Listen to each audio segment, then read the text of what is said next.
Hello students, शिक्षा academy to the point में आपका स्वागत है। आज आपके लिए मैं एक बार फिर क्लास 12th इकोनॉमिक्स का दूसरा अध्याय अर्थव्यवस्था एवं उसकी केंद्रीय समस्याएं से संबंधित महत्वपूर्ण प्रश्न लेकर आया हूं, जो सभी बोर्ड के छात्र छात्राओं के एग्जाम के दृष्टिकोण से बहुत ज़्यादा लाभदायक होगा।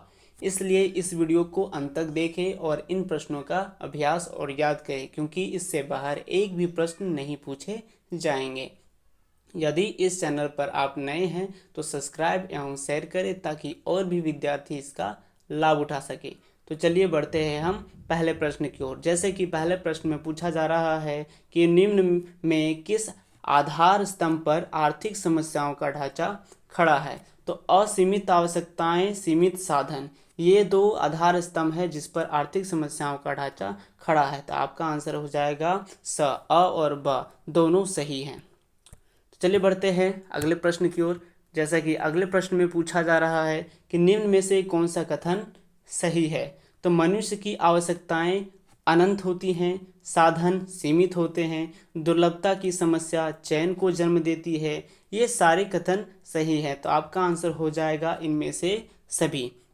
तो चलिए बढ़ते हैं अगले प्रश्न की ओर। जैसा कि अगले प्रश्न में पूछा जा रहा है कि अर्थव्यवस्था की केंद्रीय समस्याएं कौन सी हैं। तो साधनों का आवंटन, साधनों का कुशलतम उपयोग, आर्थिक विकास, ये सभी अर्थव्यवस्था की केंद्रीय समस्याएं हैं। तो आपका आंसर हो जाएगा द उपयुक्त सभी। यह प्रश्न जेक 2018 में भी पूछा गया है।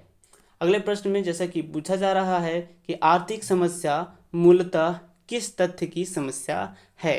तो आर्थिक समस्या मूलतः चुनाव की समस्या है। ठीक है, तो यह प्रश्न जेक 2019 में भी पूछा गया है। अगले प्रश्न में बढ़ते हैं। जैसे कि अगले प्रश्न में पूछा जा रहा है कि साधन की प्रमुख विशेषताएं कौन सी हैं। तो साधन की प्रमुख विशेषताएं कौन सी है। तो यह मानव आवश्यकताओं की तुलना में सीमित है, इनका वैकल्पिक प्रयोग संभव है। ये दोनों साधन की प्रमुख विशेषताएं हैं। तो आपका आंसर हो जाएगा स। अ और ब दोनों।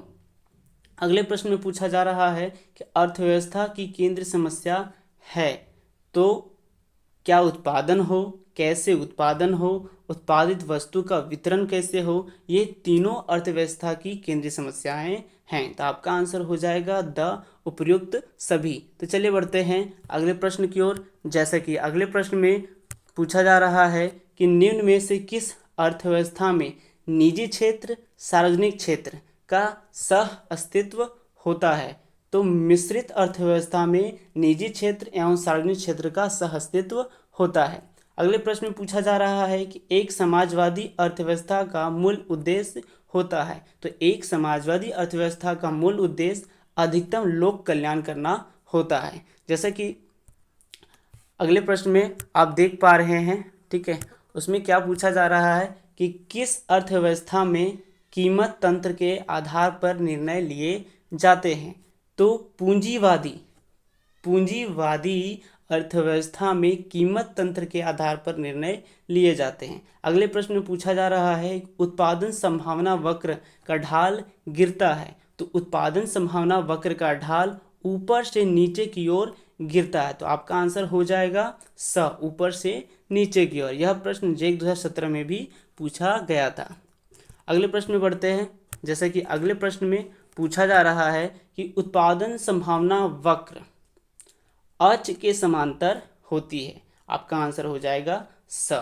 अगले प्रश्न में पूछा जा रहा है कि उस वक्र का नाम बताएं जो आर्थिक समस्या दर्शाता है। तो उत्पादन संभावना वक्र आर्थिक समस्या को दर्शाता है। यह प्रश्न जेक 2012 और 19 में भी पूछा गया है। अगले प्रश्न में बढ़ते हैं। जैसे कि अगले प्रश्न में पूछा जा रहा है कि साधन के स्वामित्व के आधार पर अर्थव्यवस्थाएं होती हैं। तो साधनों के स्वामित्व के आधार पर केंद्रीय योजनाबद्ध अर्थव्यवस्था, बाजार अर्थव्यवस्था, मिश्रित अर्थव्यवस्था, ये सभी साधनों के स्वामित्व के आधार पर अर्थव्यवस्थाएं होती हैं। अगले प्रश्न में पूछा जा रहा है कि सीमांत अवसर लागत निम्न में कौन है। तो सीमांत अवसर लागत आपका हो जाएगा delta Y by delta X. Delta Y का अर्थ होता है वाई वस्तु के उत्पादन में कमी और डेल्टा एक्स का अर्थ होता है कि एक्स का उत्पादन में वृद्धि। तो आपका आंसर हो जाएगा ब। तो चलिए बढ़ते हैं अगले प्रश्न की ओर। जैसा कि अगले प्रश्न में पूछा जा रहा है, यह प्रश्न आपका अंतिम प्रश्न भी है, तो देखेंगे ध्यान से। अवसर लागत का वैकल्पिक नाम क्या है? तो अवसर लागत का वैकल्पिक नाम है सीमांत लागत। यह प्रश्न जैक 2020 में भी पूछा गया है। मैंने इकोनॉमिक्स का पहला चैप्टर का मोस्ट इम्पोर्टेंट क्वेश्चन ऑलरेडी करवा दिया है, आप सभी प्लेलिस्ट में जाकर देख सकते हैं। तो वीडियो को शेयर, लाइक एवं सब्सक्राइब करना ना भूलें। तो फिर मिलते हैं हम और आप नेक्स्ट वीडियो में। जय हिंद, जय भारत, धन्यवाद।